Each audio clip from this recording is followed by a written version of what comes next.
مسؤول عن جودة الإنتاج هنا. أنا بقالي بتاع 5 سنين، 5 سنين متواصل الحمد لله بفضل الله. أنا مسؤول عن الجودة، جودة الإنتاج. العيوب بشوفها وبتابع مع رئيس الوردية، فبتابع معاه بقول له إيه الأخطاء، عايزين نعدل من كذا نعدل من كذا. المكن عندنا 4 مكنات. أول مكنة بتغسل من الخط، تبقى أغصان بقى لحد ما تجيب الفينش النهائي.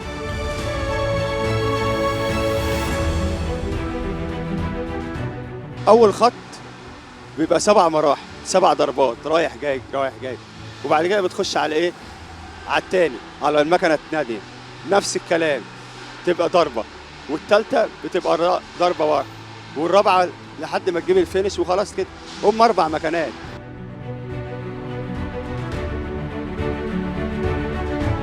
الحمد لله بإذن الله ما فيش مشاكل بتحصل. الخوص دي بتبقى حاجة حديدة كده، بتبقى عريضة، والمبروم اللي هو المدور ده